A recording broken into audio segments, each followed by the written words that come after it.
afternoon, evening. For some of you diehard Go Zenners in the middle of the night, welcome, welcome.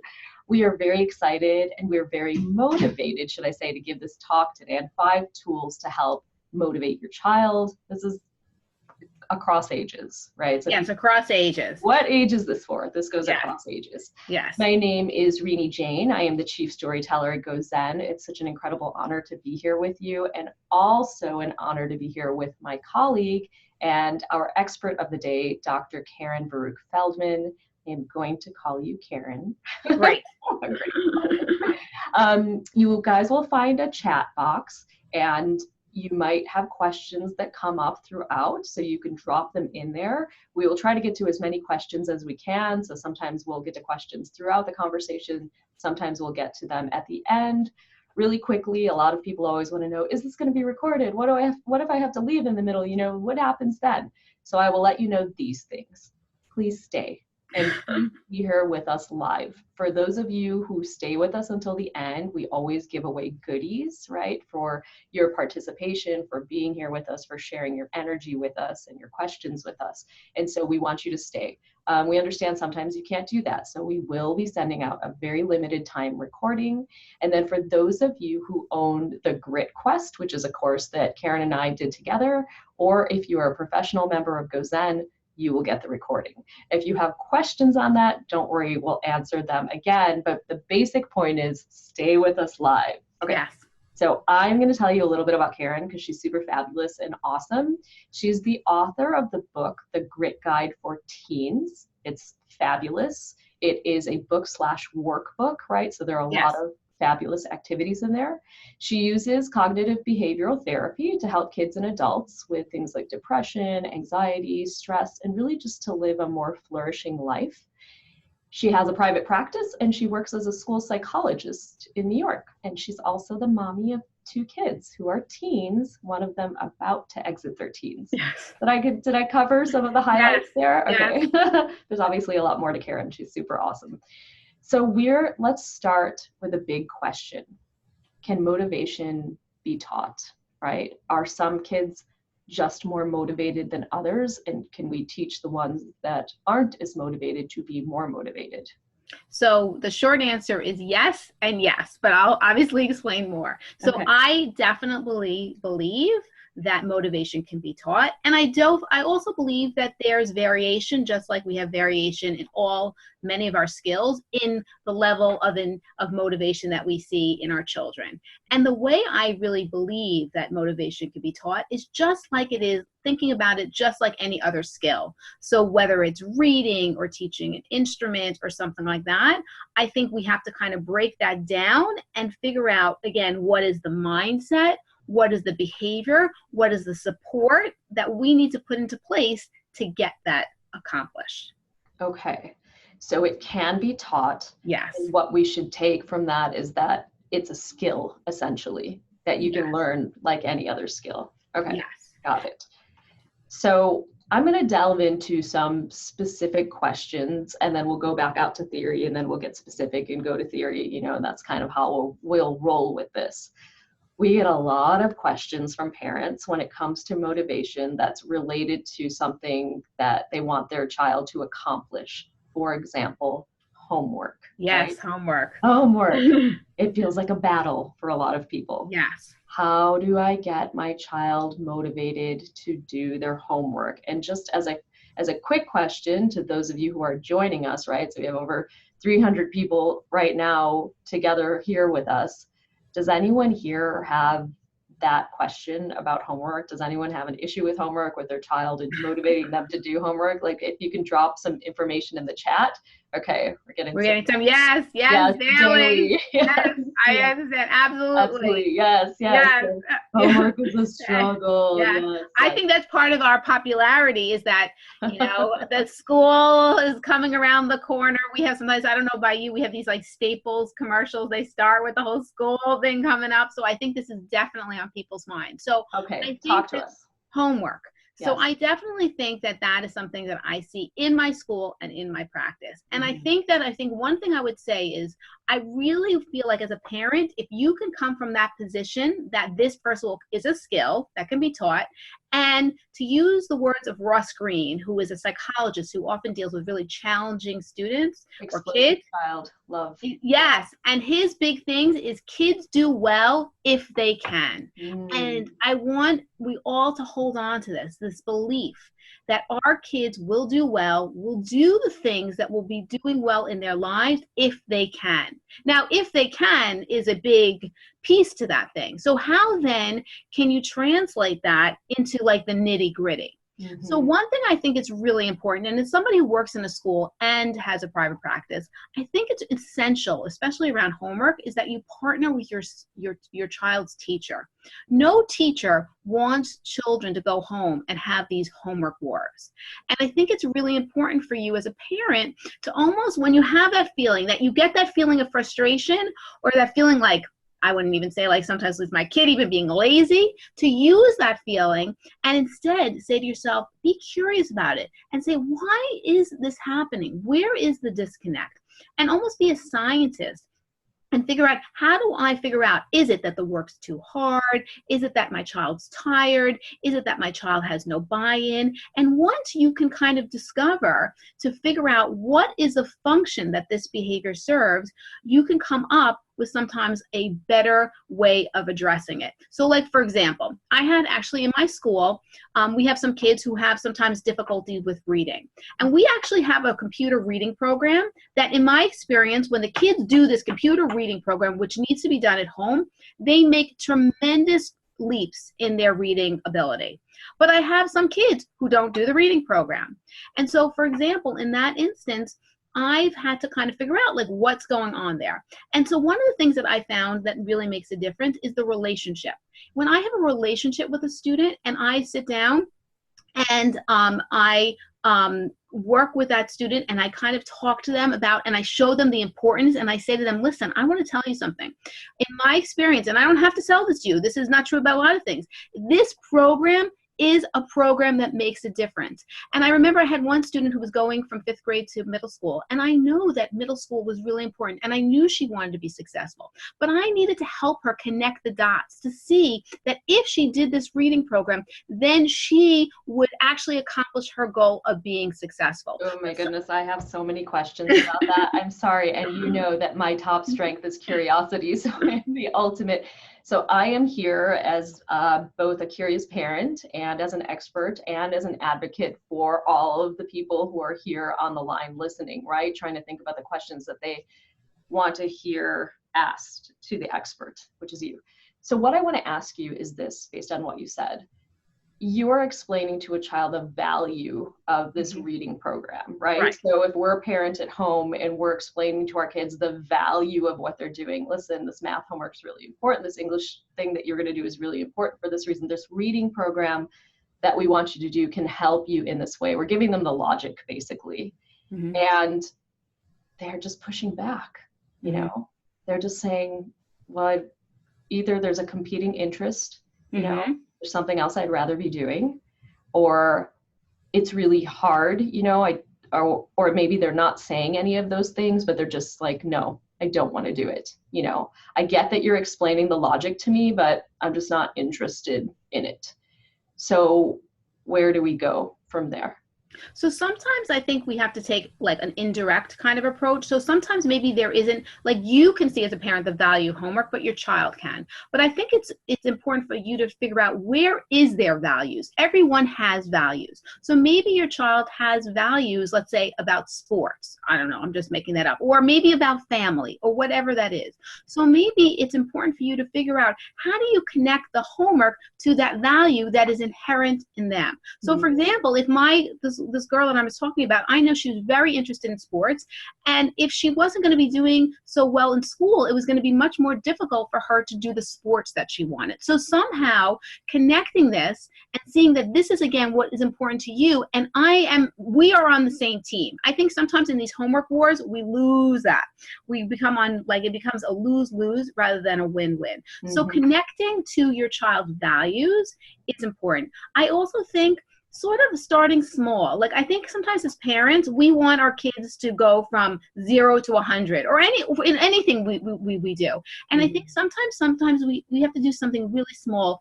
So like, for example, I would say, how about just try it? Let's do an experiment, not make it feel like this huge burden. Why don't we do this for 5-10 minutes? Let's see if you can see the value. Sometimes, again, one of the things we're going to talk about is we often think we have to be motivated and then we have behavior. But what we find from the research, and I know I see this in my own practice, is we have behavior and then we have motivation. Sometimes when we start to do something, we then actually see the value. And I think it's like the human condition that we want to feel something before we do.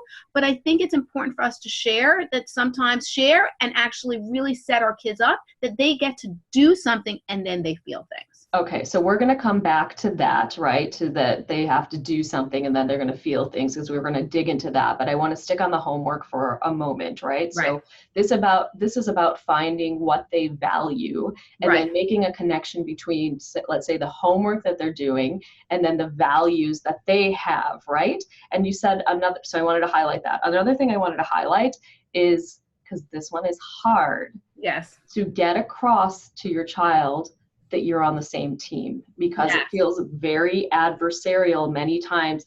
Me versus you, parents versus children. I'm in control. You're not in control. So when it comes to homework specifically, and you talked about partnering with a child's teacher, but let's say that's not possible. Sometimes a teacher is busy and they don't want to partner. If it is possible, amazing, right? But let's say that it's not possible. So how do we partner with our kids, right, in creating something that you both create, that you co-create? So I also feel like, again, like back to that girl that I was talking to, is we had a very good relationship. And part of why I think she was willing to listen to me was that relationship. So I also think as a parent, if homework is a source of tension, I think it's really essential outside of the homework wars to kind of establish that relationship so that your child will also do things, especially for younger children, to do that based on the relationship. The other thing I think that I really like is a formula that I once saw, which looks at it from an economic kind of theory, which is when a goal is important to you, when the costs are low and your likelihood of success is high, you will engage in that activity. So I think back to the homework thing, I think you need as a parent to almost think about that formula and say, okay, where is the disconnect for my child? Is it that my child doesn't think the homework's important? Do they think that the costs are too high, like the work is just too hard? Do they think that their likelihood of success is really unattainable? And if it is the case, then you need to tweak those parts of that equation. Because if you look at yourself or your child about things that they engage in, the formula works. But when the formula doesn't work, we often get pushback. And in my practice, I'm often looking at that. Like, what part do I need to highlight? Do I need to make it that the child needs to see it's important? Do I need to make it that the costs are low? Like, for example, like something like with anxiety, right? Sometimes kids really want to be less anxious. But the idea of putting themselves out there, the cost seems so high. So then I give them small things to do so the costs don't seem so unattainable. And then the likelihood of success becomes greater because success breeds success. Yes, absolutely. So you also said something earlier that I want to circle back to, which is, sometimes you look at your child and you feel extreme frustration, right? And you may even in your head have this ticker tape going through your head. Maybe you don't say it. Maybe sometimes you do say it. This is so strange. Why is my child being so lazy? Right? You look at them and you're like, I'm trying everything. I'm being a good parent. I'm working hard for us as a family. And why can't you just be motivated? Maybe you were just born lazy. And I'm saying that with heart and compassion, because it does happen. Those thoughts do go through our heads.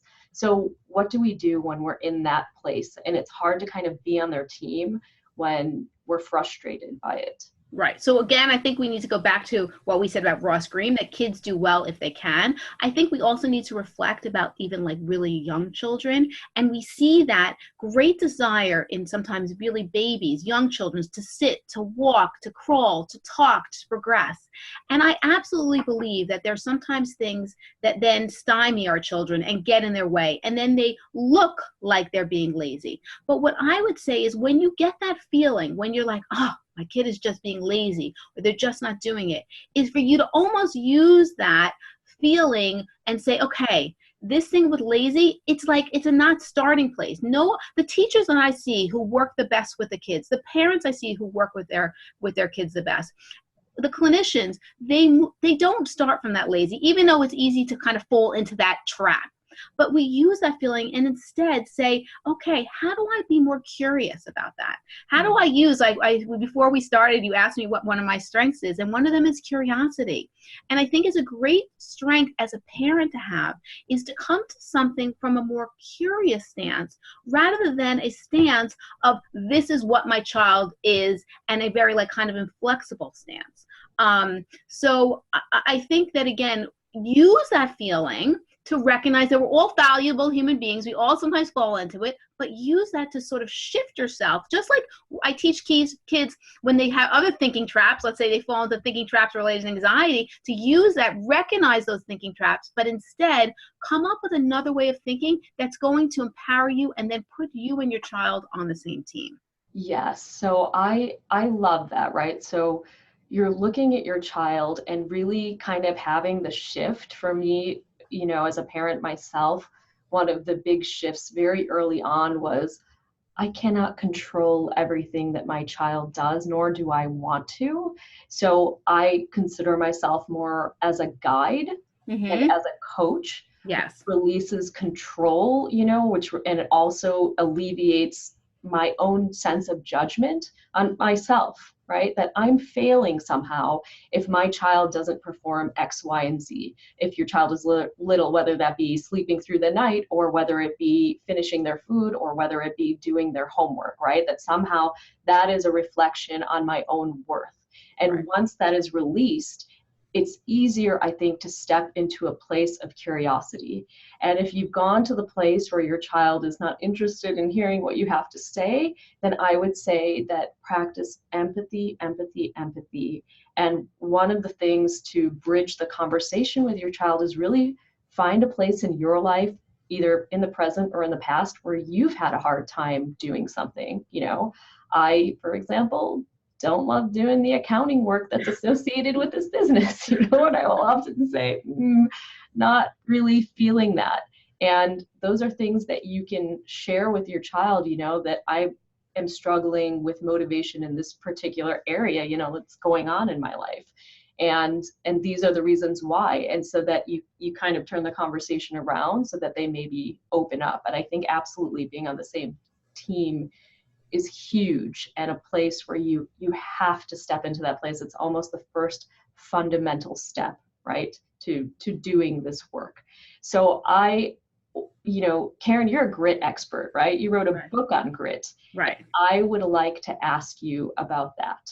What is grit? Why is everyone talking about it? What does it have to do with motivation? What's grit?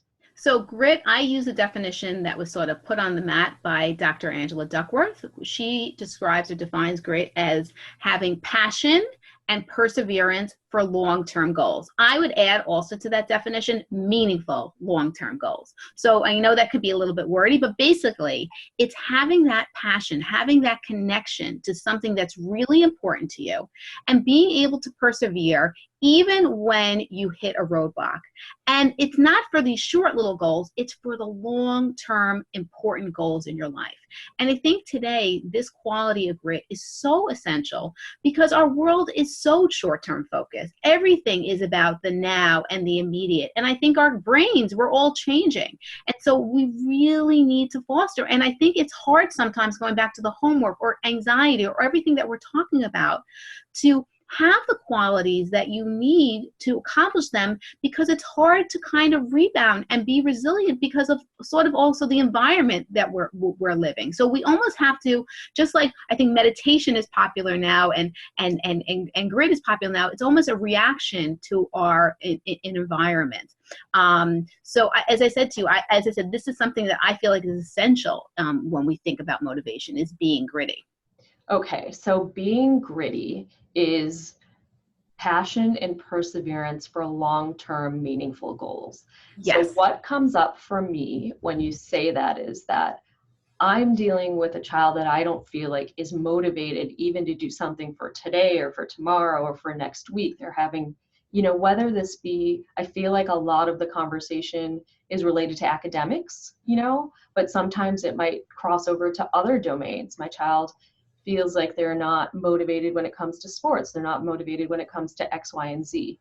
And so how am I going to develop passion and perseverance for a long-term goal when I can't even get them to do something in the short term, right? This seems like overwhelming to me. Right. So one of the things, and I think it was really nice how you started, if you got here early, we started our little conversation was talking about strengths. And I think that sometimes when I work with kids, I start, and even in my book or even in the Grit Quest, we talk a lot about strengths. And I think it's important to say, okay, where is somewhere that you are already gritty? Where do you have that passion? Because remember, I think people sometimes skip that part of the definition. And it's about connecting to a goal that's important. And I think sometimes starting there, where you already have that connection, where you already have that passion, and to have that experience, and then let that experience sort of shape these other experiences that might not exactly be where your child is yet. I think one of the things I want to also say back about change is that, it's different when you work with adults and kids. A lot of times with an adult who comes into your practice, they're ready to change. However, with kids, and even adults, they're really a work in progress. And some kids aren't there yet. And your job as a parent, I think one of the things that could be very freeing as a parent is just to see your job is just to move them a little bit. If they're pre-contemplative, your job is just to get them to think about this, to be contemplative. If they're contemplative, maybe it's just to start to plan, just to maybe then go into action. But I think that sometimes we want our kids to be in that action phase, and they're just not there yet. I think it feels hard to nudge our kids when the system is moving so fast. Yeah. So when you're saying like if we're just trying to get them, the goal is to just try to get them to think about it, then I would say to you, well, Dr. Feldman, I mean, the class is moving ahead already, or like this thing is moving ahead, and I don't know if I have the time to take that very, very baby step path with them.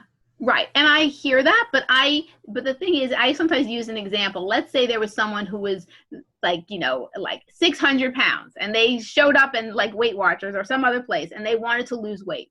It would be unrealistic to think that they could go to, let's say, 150 pounds, whatever they needed to be, the next day. I agree, it would be great, but we have to make small steps. That's how we change in everything we do. So I understand sometimes the curriculum can be very speedy, or you could feel like you're on that treadmill, but the way we're going to be successful is that when we help kids, again, make those small changes and let success sort of breed that success. Okay, let us talk about small changes, because it's something that you were touching on before, and then I had moved you forward or moved you backward. I was like, let's talk about homework. Let's talk about small changes, right? And let's talk about motivation preceding action. So for example, I don't really feel like going to the gym. I'm sure that's something that people have felt in the past, right? Let's take an more adult-oriented example. And so I feel like I need to go, I need to have the motivation basically in order to make myself go to the gym or end up at the gym. And if I don't feel like it, I don't feel like it. And so where's the flaw there? So the flaw is that, as I said, in my experience, and also the research and the science also agree, is that it's often you need to do the behavior before you get the motivation. A really good example is sometimes when people are, let's say, even depressed. They just want to stay in their house. They don't want to do anything. But the most important treatment for people who are depressed is called behavioral activation, which is just a fancy word of doing stuff. So when you do stuff, you start to feel better. And the same is true about exercise. It's about anxiety. It's about homework. Any of these things, when we don't, often the feeling and the anxiety or the procrastination, all these things, they put us on a path that's not often going to be the helpful path. And sometimes we almost have to step off that path, even if it feels like awkward, and do the behavior. And then the behavior will ultimately change the mindset.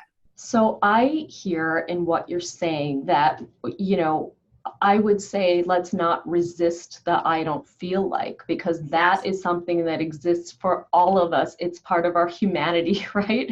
Yes. I mean, there are some things we do not feel like doing, and that's okay. So I think if that's coming up for your child, it's okay. yeah, I get that. You're having that emotion right now that you don't feel like, but that emotion is not your master, right? Right. It's not what's going to dictate. So what I'm hearing is that, especially with the little steps, is that what's the next baby step you can take? Right. Right. And I think that that's simply even explaining to your child that your emotions can sometimes trick you, and that just because you think something doesn't make it so. And Mhm. that oftentimes I would expect that if we're going to go out of your comfort zone, that you're not going to want to do it, because if you wanted to do it, you would have done it already, right? Mhm. So often I just, also say to kids, the way they were doing things isn't working. So why don't we almost again do an experiment? Why don't we kind of try something different? And let's just do an experiment about that and see if this way of doing it might help. So this is really about, like, let's take an example, right? Let's say that there's a child and they really kind of want to play soccer, but they're scared to do it, right? And that makes them, maybe the fear makes them feel like they don't feel like it, right? They don't feel like it. Right. And so they get to the tryouts, and it kind of feels like an overwhelming experience. So how do we get them past sort of those feelings, right? And you're Right. saying that feelings aren't facts necessarily, and they don't have to drive you. But a lot of times, I was going to say I feel like, but I think that's going to get confusing. A lot of times I think that when we're feeling uncomfortable, we try to shut it down, and the shutting Yes. down might look like lack of motivation. Right. And what I sometimes explain to people, and I sometimes show them a curve, which I think is a really helpful curve to show them, is that when we avoid something, what happens to our emotions or our feelings is that we're avoiding something, and then all of a sudden, we feel better. However, what happens in that model is that the hill never gets smaller. So what I explain to people is that when we actually face our fears, we're going to have to ride it. And you know what? We're going to have to ride it, and it's going to go up, and you're going to have to ride it go down. But by riding that wave, eventually in the long term, going back to this whole notion of long term, we are going to feel better. So I kind of explain that that's what's going to happen.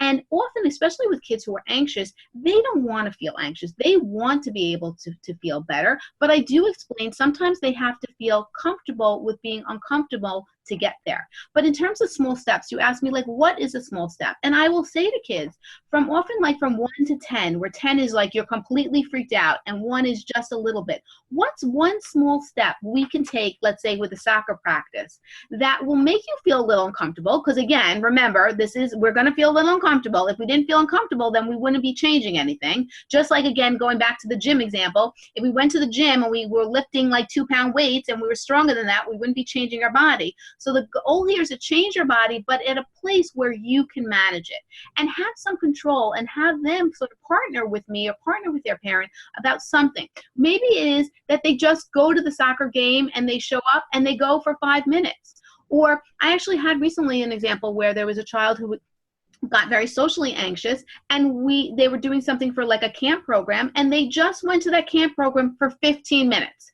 And that's what it is. Now, again, would the parent love just to be able to drop that kid off and then go on their way? Absolutely. But that's where their child was, and they needed to meet them there and to do that. The other thing okay. No, go ahead. I was just going to say, one thing that I also think is a helpful way of thinking about something when you say to yourself, as a child, is to almost say to yourself, no choice. Like if you've given I think sometimes we start thinking, and a lot of times when we're anxious, we want to overthink, or we want to think about these things. But if we can go into this, if somebody is committed to the fact that they're going to go to the soccer game for 15 minutes, it's very helpful for them to say, okay, I'm going in, I'm going to make sure, I'm going to think about it like no choice.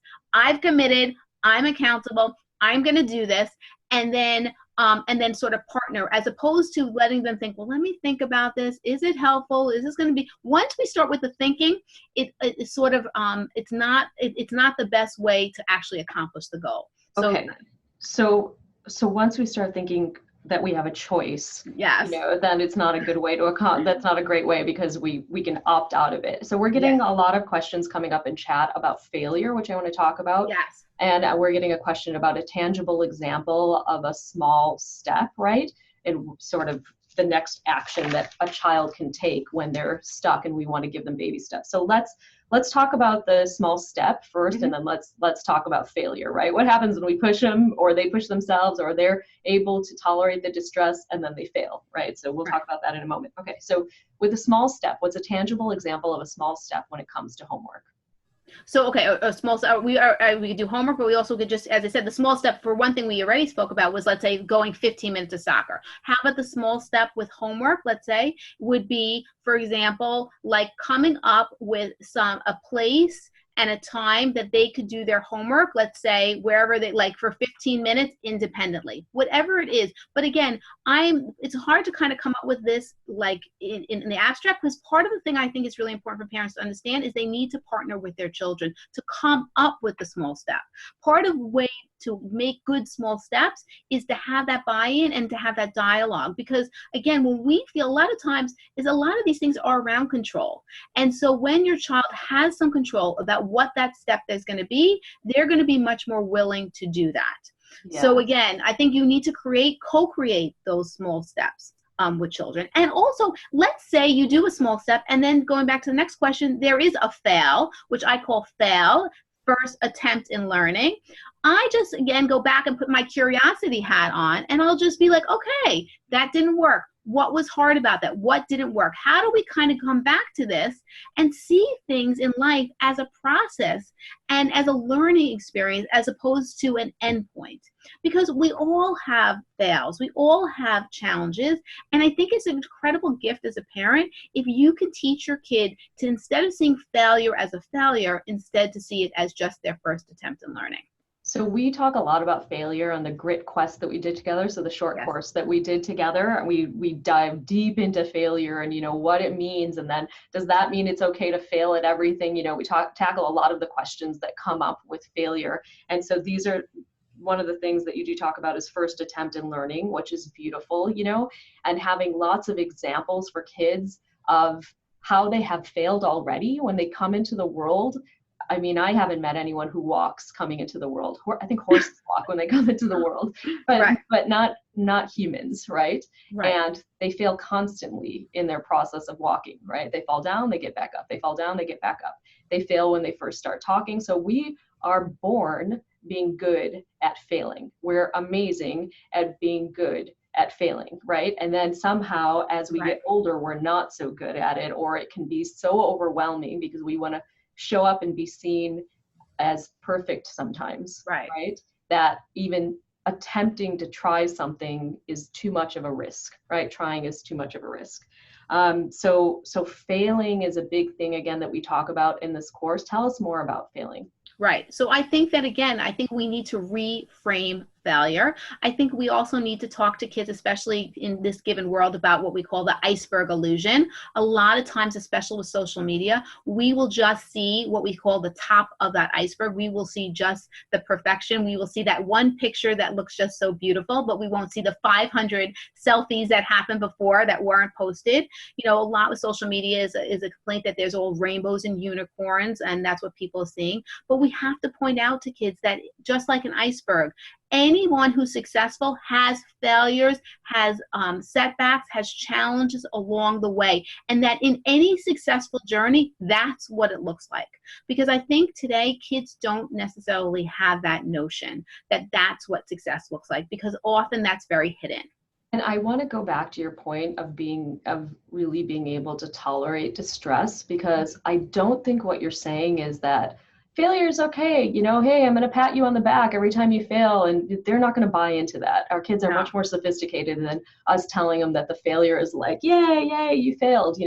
Let them feel disappointed. I think that all of this, when you're talking about co-creation, for me, what's coming up a lot is there's co-creation in this whole process, right? Even when it comes to the feelings. So it's not just allowing them to fail and sit in that discomfort, but as a parent watching your child and really being okay with it yourself. Right. Being like, we are as a family unit a work in progress. My child is a work in progress. And when they fail, someone said earlier, one of their strengths is letting their kids feel their feelings. I think that's super important. So we're not immediately being, because they see past that when they're saying, oh, come on, mom or dad or, grandma, aunt, whomever.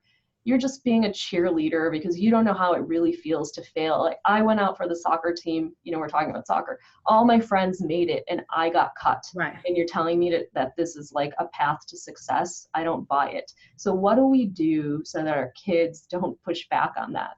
Right. So I think, again, I like your point originally about that empathy. I think that empathy sometimes goes a long way. And I think if we can also stay calm, and I think sometimes it's hard for us to be empathetic and we just want to go into problem solving mode or put a quick fix because we get nervous when we see our kids are sort of suffering. But if we can have that idea and remember that for our own experiences, that we've had failures and that we've had setbacks, sharing even those stories with our kids, but being in a place that we can just sit and kind of validate at that moment people's feelings. I think when people are very emotional, they need a moment to have that emotional and have those feelings validated. And I think that, again, one of the things that we know. We do too as adults. Yes, we do. I specifically remember coming home, and this is years ago, and I had a roommate and I had a hard day at work and I was telling her about it. And she was just like, it's going to be okay. You're fine. These are all the positives in your life. And it was like, I don't really need you to fix anything. I just want to be heard. I just want my story to be heard. Right. That's it. It's like for the time being, and we can work on fixing later if I need your help. But our kids want the same thing. Right. We all want the same thing. And what we know is that when we connect with people, when we show empathy, the oxytocin, which is the connection that we feel when we breastfeed our babies, right?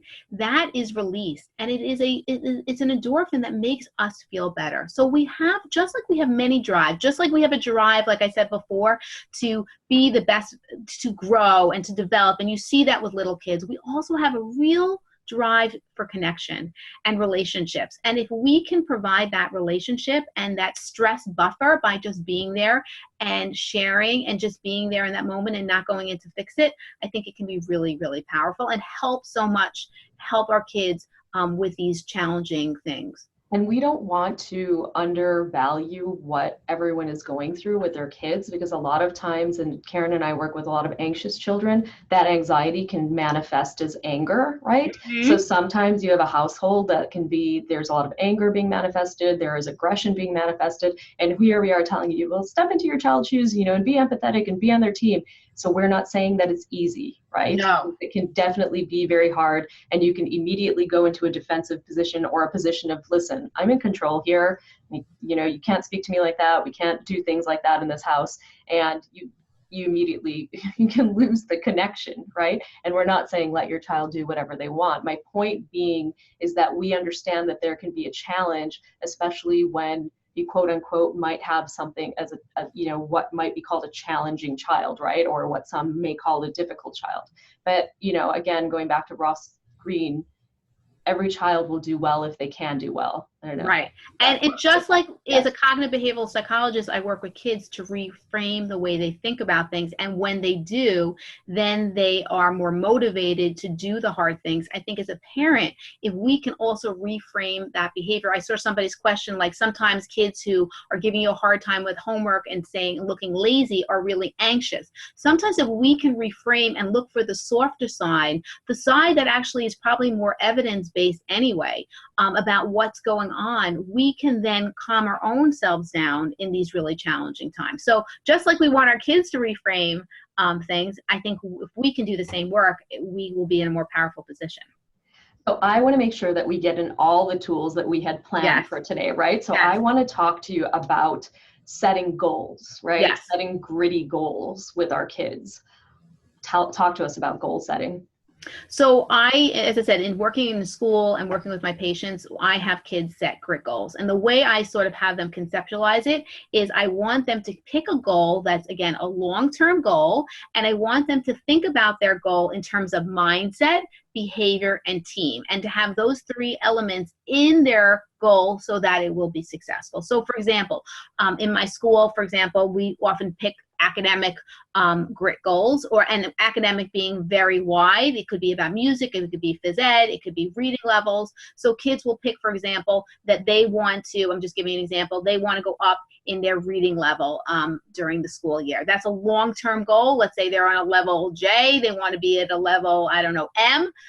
That's what their goal is. And how are they going to do that? They are going to have the mindset that they are going to think about this in terms of a positive, that this is going to improve their life. They're going to be optimistic about it and have what we call a growth mindset, which is seeing that their brain actually changes and grows with effort. They're going to also have that behavior. So they're not just going to have that mindset, because if you just think something, it doesn't get accomplished. We said before, so important about action. So they're going to practice their reading. Reading is such a good example because it's quite clear that if you don't practice reading, you can want to be a great reader, but it's not going to happen. So they set up, let's say, 20 minutes every day for homework that they're going to practice their reading, and they're going to have that support team in place. So they're going to have their mom, they're going to share their grit goals with their classmates, they're going to share maybe what they're doing with younger kids. That's something I do in my school. And sometimes when kids teach younger kids, that's a really good way for them to stick to their goals. So getting kids to really think about a goal that's important to them. So this reading goal wasn't important to me, wasn't to the teacher, it was something that they came up with. Wow, that is amazing. So the 3 things were mindset, behavior, and team. Can you talk a little bit more about team? Yes. So when I really think about this, and we've been talking a lot about this actually in this hour, is that when again, if you think about what this is talking about, grit is about persistence, it's about resilience, it's about getting back. And I think about my own self, like when I've hit a hit in the road, what helped me? For example, I never wrote a book before, and when I wrote the book and the editor had 7,000 changes, or I was struggling to do something, what really helped me was getting that support, from someone saying, oh, I remember when the editor did that to me when I wrote a book, or somebody saying to me that, and kind of giving me that kind of needed push to really get things done. And I also think not only support, but accountability. I know one thing I didn't share with the listeners is that last November I did a marathon. And I did the New York City Marathon. And the only way that got accomplished was because I did it with somebody. I had somebody who we planned our 8-mile walks or runs. And because I had that accountability, it made me stick with things. And lastly, the sense of purpose. What we know about really gritty people is that they often do something for themselves, but for other people as well. And when we can connect to a higher sense of purpose, we and our children will do tremendous things. So back to even that marathon example, I actually ran the marathon for Tourette's. And sometimes I just didn't feel like showing up, but I knew I was doing this for Tourette's. And so because of that, it got me to stick and do things that were really hard. So I think team is sometimes a part that we forget about, but one of the most essential parts in growing our grit. Wonderful. That's amazing. I know that when it comes to goal setting, that you also have another technique that you use that's very powerful and it's fun to say. Yes. Tell us about that. So Whoop. So I always try to teach people about Whoop, whoop it up, right? And so I will teach you a little bit about Whoop. Whoop was developed by Gabrielle Oettingen at NYU from New York. And she has found that it's actually a reaction to some of this positive thinking. It used to be, I don't know if people remember this idea of The Secret. You just put out what you want in the world and then you accomplish your goals. But what Gabrielle Oettingen found in her research was that actually doesn't work. What we really need to do when we want to accomplish our goals is we have to contrast what we want with what is the obstacle that is getting our way and make a plan for it. So WHOOP is an acronym, and I'm not doing it justice. If you want to, of course, learn more about WHOOP, you can go to whoopmylife.org. That's her website. Also, Character Lab, which is Angela Duckworth's website, partnered with Gabrielle Oettingen, and she has WHOOP as well. But basically, WHOOP stands for W is wish, and you have to kind of come up with what is the wish? What do you want to accomplish? It goes back to what we've been talking about all the time. What does your child really want? And then what is the outcome of that wish? That's the first O in WHOOP. And then we need to contrast that. Okay, so if you really want that, what is the obstacle that is getting in your way? And then the last letter, P, is a plan for that obstacle. So if that, whatever that obstacle is, if that obstacle happens, then I will do that. And what also Gabrielle Oettingen really believes is that we need to really visualize this, and we need to almost get into making this like a process, almost like how I described that if you start to fall into that lazy trap, that's your cue to say to yourself, kids do well if they can. And the same thing is almost true with the way WHOOP should work. When you all of a sudden see you falling into the obstacle, you should almost automatically put that plan into place. So like, for example, I'll give you a real example. I just did a WHOOP with a patient of mine. So this patient actually wants to do well in college. And they had a really rocky year last year, and they really want to pass all their classes. That's their wish. And then they came up with what the outcome would be. And their outcome would be that if they passed their class, they would graduate on time, and they would be really proud of themselves, and they wouldn't have to go to summer school. So obviously that sounds so amazing. So then the question is, why isn't it happening? So they needed to discover what is the obstacle that's getting in their way. And for this youngster, it's that sometimes it just didn't feel like doing the work. So the obstacle was that all of a sudden it was sometimes hard to do the work, and they always said to themselves, I will just do the work later. And so then the P was, what's the plan for that obstacle? And for that youngster, it was that if I start to say to myself, I'll just do it later, or I just don't want to do the work, that's when they have to do the work. So that feeling of I don't want to do the work almost spurs them to do the work that they don't want to do. So that's how it works. WHOOP stands for wish, outcome, obstacle, and plan. And again, I really would so say in the obstacle, there was in the plan, there's an if-then statement. Is that where it comes in? Okay. Yes. And just so you know, for those of you who have stayed, right, we are going to be giving away goodies, and one of the goodies is the WHOOP plan. So you will get this. Yeah. Right. Okay. And so wish, outcome, obstacle, plan, and in the plan, you can use an if-then statement. So if this happens, and they do this a lot with, goal-setting researchers do it, and they study it a lot with dieting, Yes. If I want to go for this Oreo cookie, then I will, call my best friend. Yeah. Right. And Gabrielle Oettingen in her research has done it with children, has done it with adults, has done it with things like eating, has done it around behavioral things, has done it around emotional things. She has a lot of research to show that it is a really good thing to do, like when we're hitting an obstacle. And like that goes back to those failures. Parents, I see a lot of the questions are, what do I do when there's a failure? Well, we can whoop them up, right? Yeah. And that's what I actually do in my practice or in my school is we initially set those grit goals. But my expectation is that we're going to hit some kind of stumble along the way. And then that's a great opportunity to bring out WHOOP to sort of address that obstacle. Yes, and it's fun for kids. It's easy for kids. They love to say WHOOP, Yes. It's doable. Even for young kids, they can draw, so they can use drawing in it. So it's awesome. Right. So here's a question that I have, and then we're going to be wrapping up so that we can ask some Q&A. We want to honor everybody's time. Yes. We want to send you your goodies, etc. When is it okay to fold your cards and is there a shadow side to being too gritty? When is it okay to say, listen, I need to quit this, or I need to go in a different direction, or I need to experiment with something else? Can we, is it possible to be too gritty? Right. So I think, yes, I think that there is a time for us to be thoughtful. I guess my feeling, and I feel like the people who are interested in this topic, I want kids to be in charge of that decision. So I don't want kids to sort of decide on a bad day that they should quit the sport. I want them to be in charge. A lot of times in my practice, I'll have kids who make decisions about their lives. And sometimes the decisions are just practical ones. They just don't want to go to sleepaway camp, or they just don't like that. That's fine. But what I don't want them to happen is that anxiety or that something, or procrastination or something that we could work on is sort of getting in their way. So I think that, again, also there's also a difference between quitting like small little goals and the big picture. I think that ultimately we want kids to also have that experience and learn to kind of commit to things and do things. Sometimes, again, going back to sometimes with kids with anxiety or exposures, I will say to them, I am having you do this because I think it's important for you to go to this camp. But I also think it's important for us to practice this because this is going to help you overall in your life.